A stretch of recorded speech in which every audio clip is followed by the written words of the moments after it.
নমস্কার বন্ধুরা, আশা করি তোমরা খুব ভালো আছো এবং মন দিয়ে পড়াশোনা করছো। তোমাদেরকে আরও একবার স্বাগত আমার এই চ্যানেল কম্পিটিটিভ মাইন্ডস একাডেমিতে।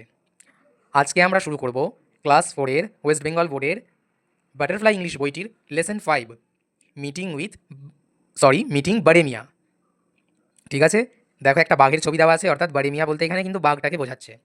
এখনও পর্যন্ত যদি তোমরা এর আগের ভিডিওগুলো না দেখে থাকো লেসন 4 পর্যন্ত, সেগুলো তোমাদেরকে দেখার অনুরোধ রইল। তুমি যদি এই চ্যানেলে নতুন হয়ে থাকো অবশ্যই চ্যানেলটাকে সাবস্ক্রাইব করে বেল বাটনে ক্লিক করে অল নোটিফিকেশন অন করে দাও, যাতে পরবর্তী ভিডিওগুলো সবার আগে তোমার কাছে পৌঁছায়। এবং যদি তুমি অলরেডি সাবস্ক্রাইব করে রেখেছো তাহলে তোমাকে অসংখ্য ধন্যবাদ। ভিডিওটি ভালো লাগলে লাইক করতে ভুলো না এবং পারলে বন্ধুদের সাথে শেয়ার করতে পারো। তাহলে চলো শুরু করা যাক, কি বলছে। ফার্স্টে এখানে একটা আমরা কি দেখতে পাচ্ছি, দুটো কলাম আছে, ডোমেস্টিক অ্যানিমাল মানে গৃহপালিত পশু এবং ওয়াইল্ড অ্যানিমাল অর্থাৎ বন্য পশু। এখানে 4টে অ্যানিমালের নাম দেওয়া আছে, cow, lion, dear and goat.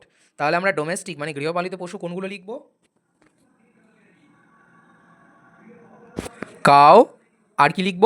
Goat, গরু এবং ছাগল, তাই তো?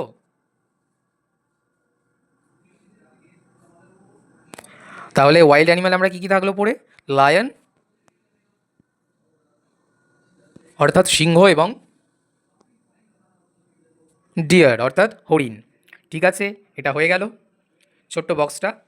তারপর নিচে কি বলছে দেখো, এখানে কি বলেছে, ডেসক্রিপশন অফ অ্যান অ্যানিমাল মানে একটি জন্তুর বর্ণনা দেওয়া আছে, ইজ গিভেন বিলো, নিচে। নেম দ্য অ্যানিমেল, তোমাদেরকে নাম বলতে হবে। I am a wild animal, আমি একটি বন্য পশু। আই হ্যাভ, আমার আছে strips on my body, strips মানে ডোরা কাটা দাগ, আমার শরীরের ওপরে ডোরা কাটা দাগ আছে। আই রোড, আমার ডাক কি? রোড অর্থাৎ গর্জন। The Sundarbans is one of my favourite living areas, Sundarban হলো আমার বসবাসের জায়গাগুলির মধ্যে একটি অত্যন্ত পছন্দের জায়গা। হু এম আই, আমি তাহলে কে? বলো তো, একটি বন্য জন্তু যার গায়ে ডোরা কাটা দাগ আছে, সেটা কোন জন্তু হতে পারে? এটার অ্যান্সার হবে টাইগার অর্থাৎ বাঘ।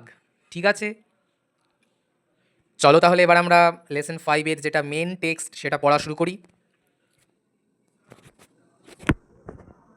টু ব্রাদার্স, দুজন ভাই, সুবল অ্যান্ড মাদল, লিভড ইন আ ভিলেজ, একটি গ্রামে বাস করত। ইন দ্য সুন্দরবনস, সুন্দরবনের একটি গ্রামে সুবল এবং মাদল নামে দুই ভাই বাস করত। The Sundarban is in the extreme south of Bengal, extreme মানে একদম শেষ প্রান্ত, সব থেকে দূরবর্তী বিন্দু, অর্থাৎ বেঙ্গলের একদম দক্ষিণের প্রান্তরে অবস্থিত বা শেষ বিন্দুতে অবস্থিত Sundarban. It is a place of rivers, waterways and jungles, এটা কীরকম জায়গা? নদী, জলপথ এবং জঙ্গলে, বন জঙ্গলে পরিপূর্ণ একটি জায়গা। ওয়াটারওয়েজ মানে কি? জলপথ, অর্থাৎ যখন অনেকগুলি নদী, একটি নদী আরেকটি নদীর সাথে মিশছে এবং অনেকগুলি নদী যখন এক ধরনের চ্যানেল তৈরি করে, মানে নদীর চ্যানেল পাশাপাশি তৈরি করে, তো সেই সমস্ত জায়গাতে সড়ক ব্যবস্থার থেকে জলপথে যাত্রা বেশি সুবিধা হয়। তো সেই সমস্ত অঞ্চলে মানে সুন্দরবনের মানুষও তাই বেশিরভাগ ক্ষেত্রে এই জায়গাগুলো দিয়ে অর্থাৎ এই জলপথের মধ্যে দিয়ে নৌকার মাধ্যমে যাত্রা করে। তো সেই জন্য সেই নদীগুলোর যেদিকে গতিপথ, সেই নদীটির মধ্যে দিয়ে যাওয়ার রাস্তাটিকেই কি বলা হচ্ছে? ওয়াটারওয়েজ। নদীর মধ্যে দিয়ে যাওয়ার রাস্তা মানে নদীটাকেই বোঝানো হচ্ছে। তারপর কি বলছে দেখো, সুবল অ্যান্ড মাদল ওন্ড এ বোট, ওন্ড মানে হচ্ছে থাকা, মানে নিজস্ব থাকা। সুবল এবং মাদলের একটি নৌকা আছে। ওয়ান ডে, একদিন, they were selling down the Matla river, তারা যাত্রা করছে। সেলিং কথাটা আমরা ব্যবহার করব সমুদ্র বা নদীতে যখন যাত্রা করা হয় সেক্ষেত্রে সেলিং বলা হয়। ডাউন মানে হচ্ছে তোমরা এখানে জানবে ডাউন স্ট্রিম, অর্থাৎ নদী যেদিকে বইছে সেদিকে, মানে নদীর অনুকূলে। আর যদি বলতো আপস্ট্রিম তাহলে জানবে নদী যেদিকে বয়ে যাচ্ছে তার বিপরীত দিকে। এখানে বলেছে ডাউন দ্য মাতলা রিভার, অর্থাৎ মাতলা রিভারের অনুকূলে তারা নদীতে যাত্রা করছিল একদিন। ইট ওয়াজ আর্লি মর্নিং, এটা খুব ভোরবেলার সময়। They were going deep into the forest, তারা ঘন বনের মধ্যে যাবে বা ঘন বনের মধ্যে দিয়ে তারা যাচ্ছে। দে ওয়ার আউট, তারা বেরিয়েছে, টু কালেক্ট, কী করতে? তারা সংগ্রহ করতে, কালেক্ট মানে সংগ্রহ করা, ড্রাই ব্রাঞ্চেস, শুকনো, ব্রাঞ্চ মানে হচ্ছে গাছের ডালপালা বা শাখা প্রশাখা, এখানে ব্রাঞ্চ বলতে তোমরা ড্রাই ব্রাঞ্চেস মানে বলবে শুকনো কাঠ। ফর ফুয়েল, অর্থাৎ তারা জ্বালানির জন্য, ফুয়েল মানে জ্বালানির জন্য শুকনো কাঠ সংগ্রহ করতে বেরিয়েছে। সুবল হ্যাড নেভার গন, সুবল কখনো যায়নি, ইন্টু দ্য ডিপ ফরেস্ট, ঘন বনের মধ্যে, বিফোর আগে, আগে সে কখনো যায়নি। ইট ওয়াজ হিজ, এটা ছিল তার ফার্স্ট টাইম, প্রথমবার। And he was very excited, সে খুবই উত্তেজিত ছিল বা আগ্রহী ছিল বলতে পারো। ফ্রম বাসন্তী, বাসন্তী থেকে, এখানে বাসন্তী একটা জায়গার নাম, দ্য রিভার ন্যারোড ডাউন, নদীটা আস্তে আস্তে কী হয়েছে, ন্যারো মানে হয়েছে সরু হয়ে গেছে নদীটা আস্তে আস্তে বাসন্তী থেকে। বিয়ন্ড বাসন্তী, এবং বাসন্তীর পর থেকে the river took the name of বিদ্যা, মানে বাসন্তীর পর থেকে মাতলা নদীর কী নাম হয়েছে, বিদ্যা, মানে বাসন্তীর পর থেকে এবার নদীটা বিদ্যা নদী নামে পরিচিত। ইট ফ্লোড সাউথ, এটা কোন দিকে বয়ে গেছে, দক্ষিণে। দেখে নাও ওয়ার্ড প্রুফগুলো আরেকবার, যেগুলো রেড কালার করা ছিল। এক্সট্রিম মানে হচ্ছে ফারদেস্ট, মানে সব থেকে দূরবর্তী বিন্দু বা স্থান। ওয়াটারওয়েজ মানে হচ্ছে রিভার আর channel along which boats can travel, মানে একটি নদী বা একটি নদীর চ্যানেল মানে হচ্ছে নদীটাকে এখানে বোঝাচ্ছে যেটার মধ্যে দিয়ে যাত্রা করা যেতে পারে নৌকার দ্বারা। ওন্ড মানে হচ্ছে বিলং টু, মানে নিজস্ব থাকা। বিয়ন্ড মানে হচ্ছে অ্যাহেড অফ, মানে হচ্ছে সামনে বলতে পারো তোমরা। চলো তাহলে অ্যাক্টিভিটি 1 করা যাক, truth false. Sundarbans is in the north of Bengal, এটা কি হবে, ফলস, কারণ সুন্দরবন তো বেঙ্গলের সাউথে অবস্থিত। নেক্সট, সুবল অ্যান্ড মাদল হ্যাড আ বোট, সুবল এবং মাদলের একটি নৌকা ছিল, এটা একদম ট্রু। নেক্সট কি আছে, it was Subal's first journey into the deep forest, এটা সুবলের প্রথম যাত্রা ছিল ঘন বনের মধ্যে, এটাও ট্রু। আমরা তো তেমনটাই পড়লাম না, সুবল প্রথমবার যাচ্ছে তাই সে খুবই excited. Next, the river beyond Basanti, বাসন্তীর পর থেকে নদীটি ইজ কল্ড দ্য মাতলা, নদীটার নাম কি, মাতলা, এটা কি ফলস, কারণ বাসন্তীর আগে পর্যন্ত নদীটার নাম মাতলা এবং বাসন্তী থেকে নদীর নাম কি হয়েছে, বিদ্যা। নেক্সট অ্যাক্টিভিটি 2 কি বলেছে দেখো, এটা তোমাদেরকে ভেবে করতে বলেছে। It was the first time and he was very excited, এটা তার প্রথমবার ছিল এবং সে সেই জন্য খুবই আগ্রহী ছিল। How did you feel before they started their journey, discuss with your partner, বলছে তোমার বন্ধুর সঙ্গে আলোচনা করো, যে সুবল তো বলছে যে এটা তার প্রথমবার ঘন বনের মধ্যে যাত্রা, তো তার কেমন অনুভূতি হয়েছিল যাত্রাটা শুরু করার আগে। অবশ্যই স্বাভাবিক ব্যাপার এটা, তোমরা যদি ঘন বনের মধ্যে কোনো দিন যাও, প্রথমবার যাচ্ছ, তাহলে তোমাদের কী মনে হবে, যে তোমরা খুবই এক্সাইটেড হবে যে বনেতে কী কী থাকবে, একটু ভয় ভয়ও লাগবে, কোনো জীবজন্তু থাকবে নাকি, সেটা কি কোনো ভয়ঙ্কর জন্তু এসে যদি বেরিয়ে পড়ে সামনে, তো তোমরা কীভাবে সিচুয়েশনটাকে হ্যান্ডেল করবে, এই জিনিসগুলোই ডিসকাস করতে বলেছে ফ্রেন্ডের সাথে। তারপর আবার কি বলছে, লেটস কন্টিনিউ, আবার পড়া যাক। মাদল ওয়াজ দ্য এল্ডার ব্রাদার, মাদল কে, বড় ভাই অর্থাৎ দাদা, আর দাদা সুবলের দাদা। হি হ্যাড, তার আছে এ লট অফ এক্সপিরিয়েন্স, প্রচুর অভিজ্ঞতা। Have you ever seen a tiger, তুমি কি কখনো বাঘ দেখেছো, Subal asked him eagerly, Subal তাকে জিজ্ঞাসা করলো খুবই উৎসুকভাবে, মানে তার খুব জানার আগ্রহ। নো, মাদল সেড, মাদল বলল না।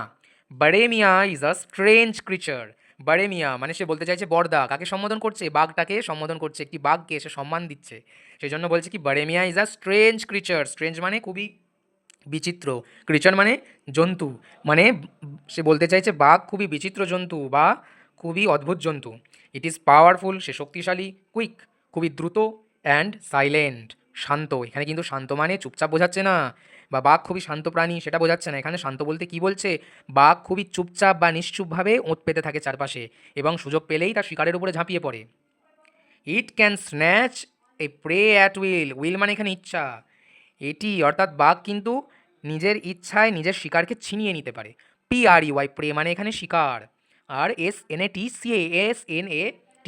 স্ন্যাচ মানে ছিনিয়ে নেওয়া, জোরপূর্বক ছিনিয়ে নেওয়া। Our Sundarbans is a wild place, আমাদের সুন্দরবন একটি বন্য জায়গা, মানে ঘন বন আছে সেখানে। ইজন্ট ইট, তাই নয় কি, সুবল জিজ্ঞাসা করলো। দেয়ার আর স্নেকস, এখানে সাপ আছে, টাইগার্স বাঘ অ্যান্ড অ্যালিগেটার্স, এবং কি আছে, ঘড়িয়াল, তোমরা মনে রাখবে অ্যালিগেটর হলো কুমিরের মতো দেখতে একটি প্রাণী, যেটা প্রায় হচ্ছে সিমিলার টু ক্রোকোডাইল, এবং এটাকে বাংলায় কি বলে, ঘড়িয়াল। ইয়েস, এবার কে রিপ্লাই দিচ্ছে, মাদল।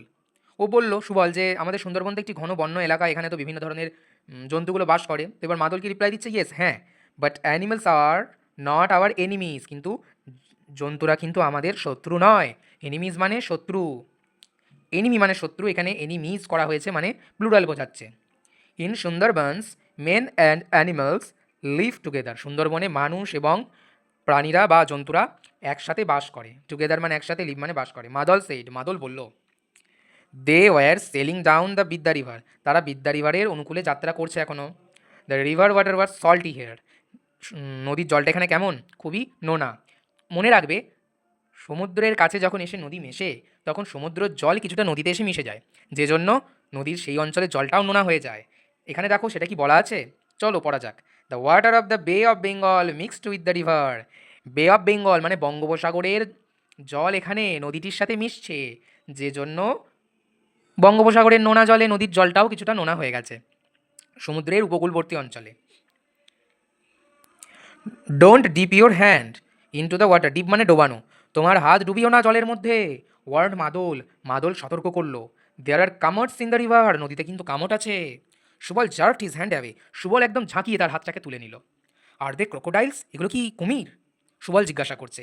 নো সেইড মাদল, মাদল বলল না না, ক্রোকোডাইলস আর বিগার, ক্রোকোডাইল একটু বড় আকৃতির প্রাণী। কামটস আর ক্রিচার্স অফ দ্য ওয়াটার। কামট কি? জলের একটি জন্তু, মানে জলে বসবাস করে এমন জন্তু। উইথ শার্প টিথ, তাদের তীক্ষ্ণ দাঁত আছে এমন জলে বসবাসকারী একটি জন্তু। You can lose your hand, তুমি কিন্তু তোমার হাত খুইতে পারো, হাত হারাতে পারো। এনি মোমেন্ট, যে কোনো মুহূর্তে, মানে বলতে চাইছে তুমি যদি জলের মধ্যে হাত ডোবাও, যে কোনো মুহূর্তে কামড়ে কিন্তু তোমার হাত কামড়ে নিয়ে ছিঁড়ে নিয়ে চলে যাবে। এবার আবার কি বলছে একবার দেখে নাও, রেড কালারের ওয়ার্ডগুলো। স্ন্যাচ মানে টেক অ্যাওয়ে ফোর্সিবলি, মানে জোরপূর্বক বা বলপূর্বক কোনো কিছু ছিনিয়ে নেওয়া। Prey, the animal that is hunted down, যেটাকে শিকার করা হয়েছে তেমন, মানে এখানে শিকারের কথাই বলা হয়েছে, যেই প্রাণীটাকে শিকার করা হয়েছে। Alligator, a water animal similar to a crocodile, যেমনটা বললাম কুমিরের মতো দেখতে একটি প্রাণী। তোমরা মনে রাখবে কুমিরের সাথে ঘড়িয়ালের কিছু পার্থক্য আছে, বা ক্রোকোডাইলের সাথে অ্যালিগেটরের কিছু ডিফারেন্স আছে। ক্রোকোডাইলের যেমন মুখটা একটু চওড়া হয়, অ্যালিগেটরের মুখটা একটু সরু হয়। ডিপ মানে put into, usually in liquid, মানে তরল জাতীয় কোনো পদার্থের মধ্যে কিছু ডোবানোকে ডিপ বলা হয়। ডিআইপি। নেক্সট আমরা চলো অ্যাক্টিভিটি 3টা করে নিই। কী বলছে এখানে? ওয়ার্ডগুলোকে বসাতে হবে। Baremia is a dash creature, কী হবে এখানে? Baremia is a strange creature. তোমাদের জন্য আমি অ্যান্সারগুলো করে দিয়েছি। Baremia is a strange creature. Next number 2, in Sundarbans men and animals live together. Number 3, Subal and Madal were selling down the Bidya river. এখানে তোমরা মাতলা রিভারও লিখতে পারো, কিন্তু যেহেতু বাসন্তীর পর থেকে নদীটা বিদ্যা রিভারই নাম হয়েছে, এবং এখানে এই পার্ট 2টাতেও এখানে আমরা বিদ্যা রিভারই দেখতে পাবো। যেমন এখানে আছে দেখো, এই যে বিদ্যা রিভার যেহেতু আমরা দেখতে পেয়েছি, তাই বিদ্যা রিভার করাটাই ঠিক হবে এটা। নেক্সট কি বলছে? কামটস হ্যাভ শার্প টিথ। ঠিক আছে, তাহলে অ্যাক্টিভিটি 3টা হয়ে গেল। এবার অ্যাক্টিভিটি 4 কি বলেছে দেখো। হু অর হোয়াট, কে অথবা কি, অ্যাকশন মানে কাজটা করছে। সুবল আস্কড মাদল এগারলি, মাদলকে এগারলি সে জিজ্ঞাসা করেছিল, কে? Subal. Can snatch a prey at will, নিজের ইচ্ছায় জোরপূর্বক শিকারকে ছিনিয়ে নিতে পারে, কে? বারেমিয়া, ব্র্যাকেটে কি লিখেছি? টাইগার। নেক্সট হচ্ছে গেভ ওয়ার্নিং টু সুবল, সুবলকে সতর্কবার্তা দিল, কে? মাদল। নেক্সট কি বলে দিয়েছে? দ্য ওয়াটার্স অফ বে অফ বেঙ্গল কী করে? মিক্সড উইথ দ্য রিভার বিদ্যা, রিভার বিদ্যার সাথে বে অফ বেঙ্গলের জলটা মিশে যায়। আজকে আমাদের এতটাই থাকলো। পরের দিনে আমরা নেক্সট পার্টটা পড়বো, এবং তারপরে যেই অ্যাক্টিভিটিগুলো আছে সেগুলো করব। যদি ভিডিওটা ভালো লেগে থাকে, আরেকবার অনুরোধ, অবশ্যই ভিডিওটাকে লাইক করো আর বন্ধুদের সাথে শেয়ার করতে ভুলো না। দেখা হচ্ছে আবার পরের ভিডিওতে খুব তাড়াতাড়ি। ততদিন সবাই ভালো থেকো এবং মন দিয়ে পড়াশোনা করো। ধন্যবাদ।